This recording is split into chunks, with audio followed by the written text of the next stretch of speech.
Bhante, just going back to your slide, the difference between mano and kāya. Two questions. Does the citta fall under mano, since it's the thinking mind, right? And then the other question is, does vedana and saññā fall under kāya as well? No, you see, citta is everything. Citta is everything. From the Abhidhamma point of view, any consciousness that arises together with any of the other mental aggregates, feelings, perception, and or sankhara, that is called a citta. Oh, okay. From the Abhidhamma point of view, that is a citta. So, citta is inclusive of everything. So here, I am actually dividing it into two parts.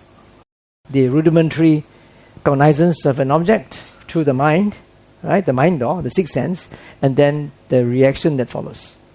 So the reaction that follows is the kāya. And the rudimentary cognizance of things and the mind door, that is mano. Okay, got it. That is in the context of sense restraint. Okay. You get it? If I ask a specific question, for example, where does saññā sit, then it will fall under kāya? Or no, both, because the rudimentary cognizance of a memory also involves saññā, right? Yeah.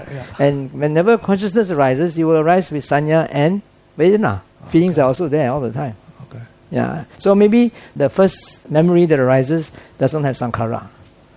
Correct. That is the main thing. Yeah. That's the main difference between kāya and mano. One has sankhara, the other one doesn't. Okay. Kāya has sankhara, the volitional intentions, whereas mano doesn't have. It's just bare. Okay, thank you. When you ask us to do the open awareness, both the method of free and easy, touch and go, and also aim and shoot, and then run away, something like that. Point and shoot, hit and run. Hit and run, okay. So you emphasize not to use the mental consciousness as one of the items of shoot and run. But just now, accidentally, I aim and shoot at the mental faculty, and it works.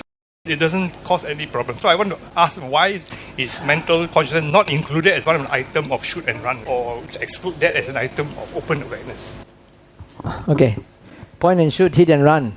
Point and shoot, hit and run. Point and shoot camera, hit and run when you hit somebody with your vehicle. Then you shoot, touch and go at your own thoughts, okay? You know what happens? Then before the thought unfolds, you shoot it, it's gone, right? You don't know the contents of the thought. You don't know what you were thinking about. You don't know what happened to your thought, and you cannot see the cause and conditioning. If you cannot see the content of the thought, how can you see cause and conditioning? So there are some yogis who have trained their mind to do pure samatha practice, where they just focus on one subject, one object, and whatever arises, they ignore. So for that, you don't get wisdom, because you don't understand what arose and passed away. So you cannot just immediately cut off a thought. You must allow the thought to unfold for a while, and before you get lost in it, quickly you bring it back to your senses. Get it? Yeah, thank you. Right. We are not interested in the objects of the senses. We are more interested in the subject. The subject is the kāya, the subjective experiencer. Why is that so? We will come to it tomorrow, but anyway, I can explain the theory to you today. When you try to observe what's happening at the senses, you may be able to see that these are not self, not me. Very obvious, right? Everything that happens outside you is not you, not yours, not yourself. And you can see they are also impermanent, they come and go. But you cannot personally experience or verify the cause and conditioning behind the occurrence. Why did that person move? You cannot know it experientially. You can only speculate. Oh, he moved because probably he's uncomfortable or he wants to go to the toilet, right? But you don't know exactly. But you can know exactly the cause and condition for your thought that arises when you catch some movement at the corner of your eye, and then this spontaneous recognition that is somebody moving. Correct? That is followed immediately by a thought. Oh, why is that fellow moving? Okay, is he going to the toilet? Alright. So you can see the cause and condition for your mental activity. First, the cause is present circumstances. Something moved and it caught your attention. Right?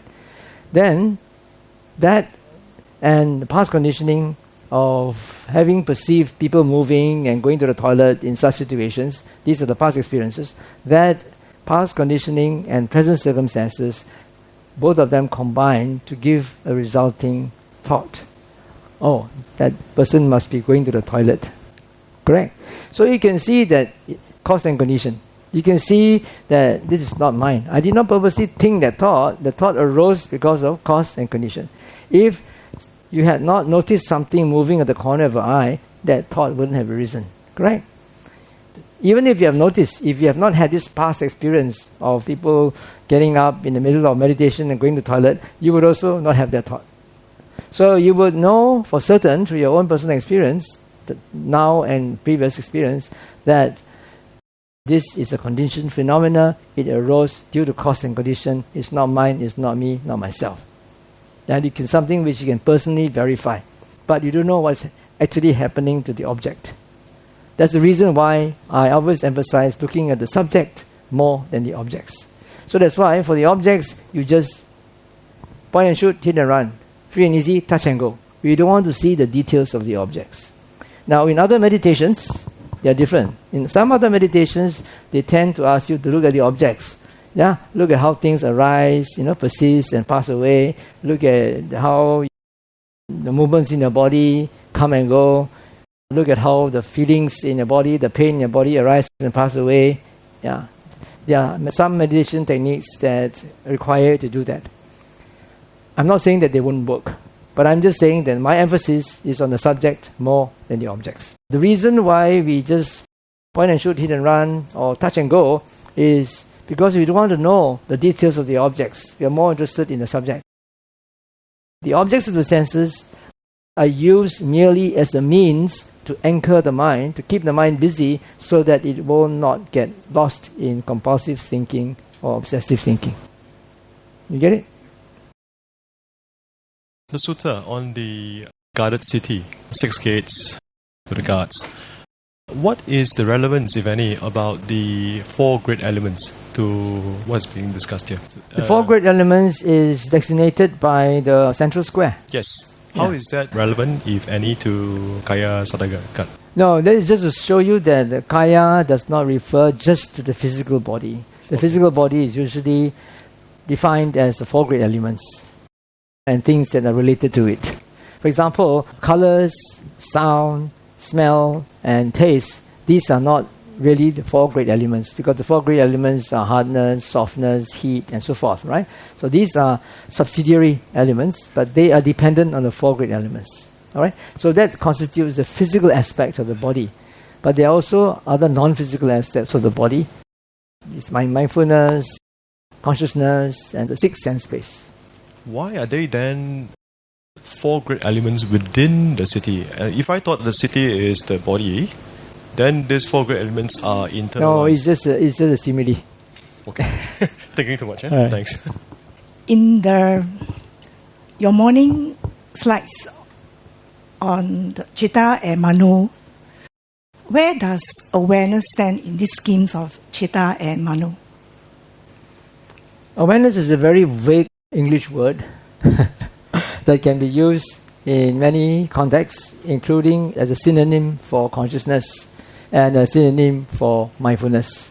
Nowadays, many meditation teachers equate awareness with mindfulness. But as I said just now, I define mindfulness as awareness of a past object.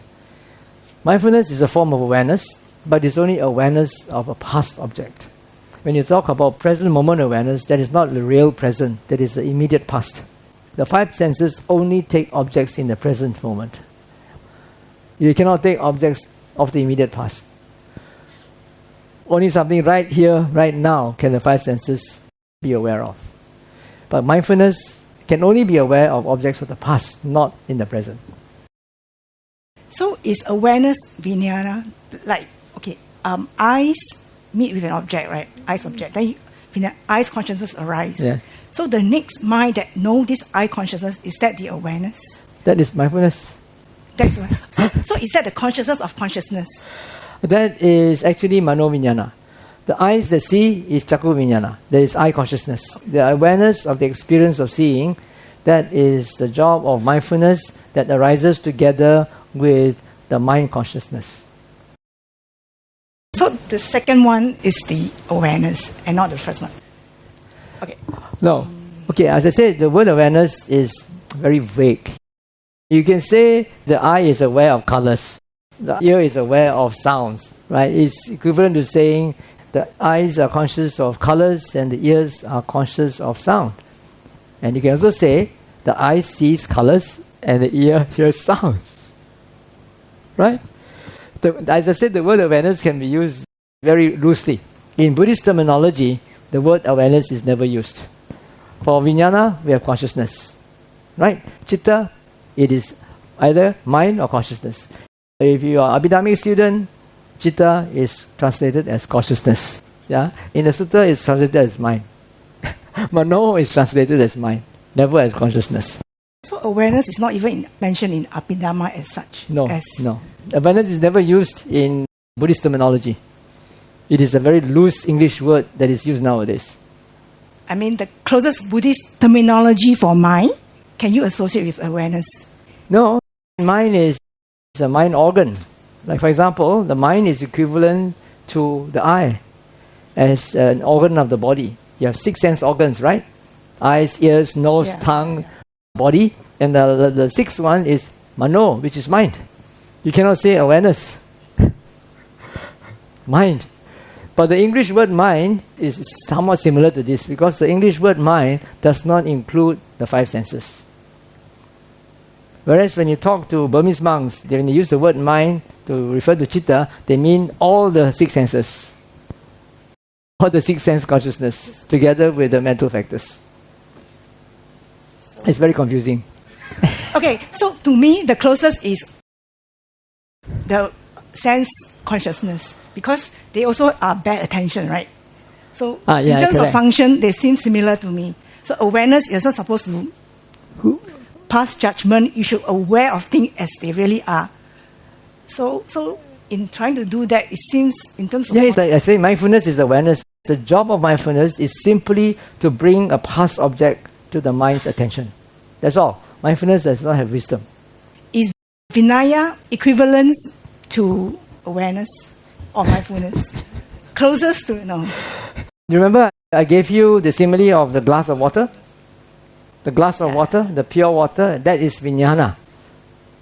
Alright? And then you have these droplets of dye that goes in. Right? These droplets of dye represent Vedana, saññā and sankhara. Mindfulness is a type of sankhara. It's a type of volitional mental factor. When it arises, it will arise together with consciousness. The mano consciousness, the mind consciousness, can arise with or without mindfulness. And the mindfulness is part of the sankhara, it's part of the fourth aggregate, volitional formations. The subjective experiencer, to me, is quite close to that. It seems to encompass both body and mind, right? So actually, it's the sankhara that is associated with the mano viññaṇa. Sankhara. Okay, so sorry, let's say again. Sankhara? Associated, that arises simultaneously with the mano viññaṇa. Okay. Mano viññaṇa is the mind consciousness. We have the 6 sense consciousness, right? Right, yeah. So, when you talk about the subjective experiencer, that subjective experiencer is nothing connected with the 5 senses. Are you clear with that? Okay, subjective experiencer is not connected with the 5 senses. Okay. It happens in the mind, in the 6th sense. Oh, okay. In the 6th sense, it happens in the 6th sense. It is the 6th sense that reacts to what the eye sees, ears hear, the nose smells, the tongue tastes, the body senses, and then the mind reacts. So it's like citta. It's referring to immateriality already. It's the opposite of kāya. To me, initially, I thought it's mind plus body. You could say it's mind plus body, but actually, in the ultimate sense, it's only the sankhara of the mano viññaṇa. Sankhara. Okay, that one. All right. Thank you, Bhante. Okay. Bhante, you warn us that reprogramming is a very steep road. I experienced that because I'm used to paying attention to my breath. So I followed your instructions and tried to pay attention to the 5 senses. I find it tiring. Can I have one dominant sense and then when other sense call out to me, then I move the sense. Because it doesn't happen all the time. The 5 senses doesn't call to you all the time. So if I do it your way, I have to keep scanning. Go, go, go, go, go. So is it possible to stay on the breath until maybe the wind blows and then you feel a touch and then you just go to the touch? Sometimes when you focus too much on the breath, you won't even feel the wind blowing on you. You'll be so absorbed in the breath, you won't feel anything. And the sounds also will recede in the background and you can't hear anything. Okay. Yeah, so it's a steep learning curve. Initially, you need to do a lot of directed awareness. Initially, it could be tiring. So it is part of the learning process. So please be patient. All you need to do is just tell yourself, don't try too hard, just relax, step back. And you allow the mind to follow the breath. But at the same time, you ask the mind, besides the breath, what else can the mind be aware of? Then slowly, you open up your awareness. How about my clothing touching my skin? How my contact of my legs with the ground, my buttocks with the seat? How about the aircon sound? How about the air blowing on me? Please convince me again why I should do this. Because what is the main reason? Okay, the main reason is where if you just focus on one subject, one object, then you become absorbed in it and you are oblivious to things happening around.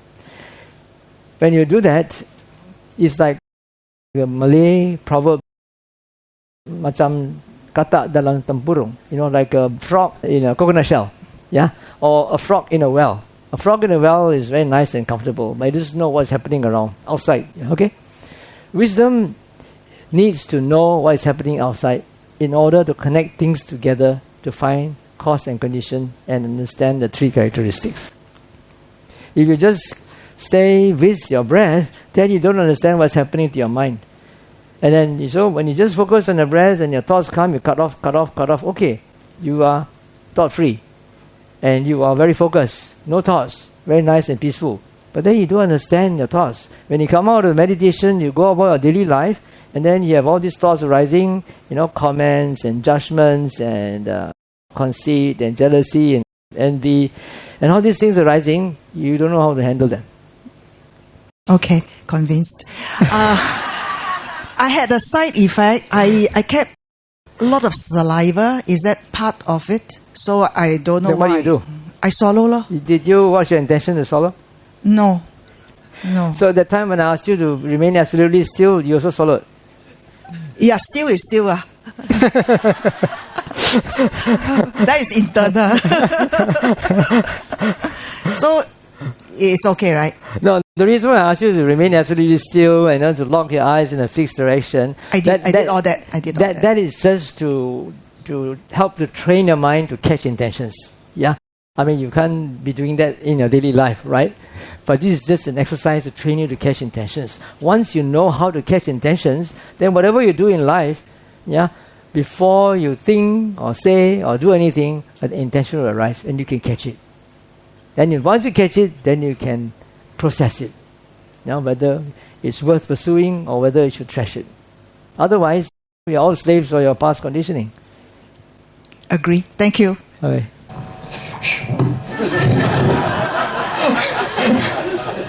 Bhante, I just want to clarify something about what we learned on Kāyagatāsati with the practice. So just now, in the last part of the slide, it says that if we experience as the experiencer any of the 3 unwholesome arise, roots, that is still considered as Kāyagatāsati, right? I would say so, although the words are not used there. Right. So it's basically just trying to watch ourselves. Yeah, exactly. Constantly. Okay. Watching ourselves constantly. Right, correct. Whatever that happens and whatever that comes. Right. So whatever that happens, usually it comes through because we see something, we hear something, for example. So my next question is, there's this thing about guarding the 6 sense doors.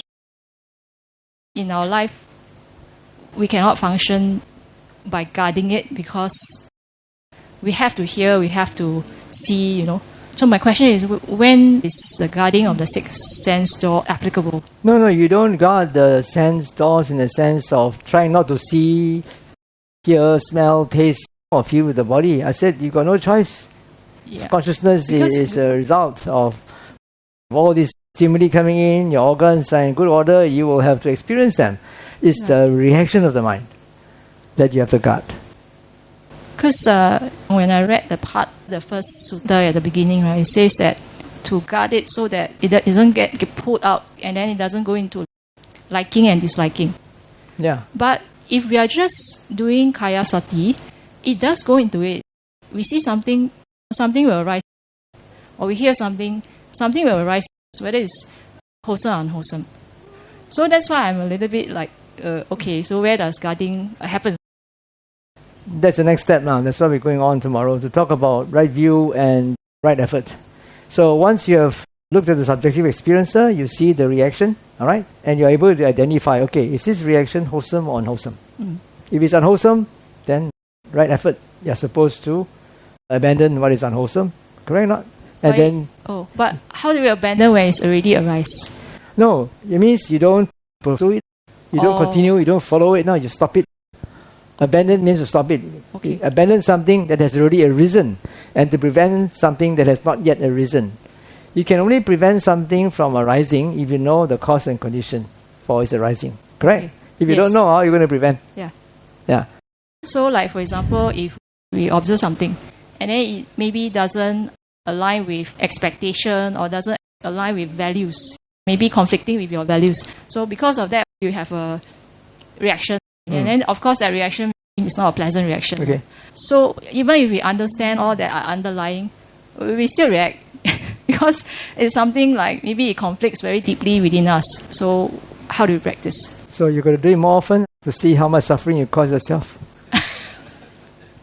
Okay. Right. Sometimes living in the world, you see many things, but you cannot correct yourself because you are obligated and you're bound by your responsibilities. So you have to view that as part of the suffering of life. Right? This, you shouldn't pursue that, but you've got no choice. You have to, in order to earn your living or do whatever it is. But you try your best to minimize all these things and also to confine that within the limitations of observing your precepts. There's just one last nagging question in my mind. There's this other part about Kāyasati is that ill will, hatred or greed is very obvious usually. But the ignorance, we're not aware of what we are ignorant about. So how do ignorance is simple. Ignorance means you are ignorant that things are anicca, dukkha, anatta. So whenever you are not aware that things are anicca, dukkha, anatta, you are ignorant. And when you are aware that you are ignorant, there's wisdom. But at that point, usually we are not aware that we are in that mode. Then that we are ignorant. Yeah, exactly. Then you are ignorant. Then you are deluded. Ignorant or being ignorant. Yeah. Correct. So if you are aware that you are ignorant or aware that you are deluded, there's wisdom. If you are not aware, that means you are still deluded. Oh. Okay. So what do we do? Practice Kāyagatāsati. Oh, okay. You mean if we keep practicing, then one day, we will become smarter at looking at our own ignorance? Yeah, of course. You see that a lot of your sufferings are all caused by greed and hatred.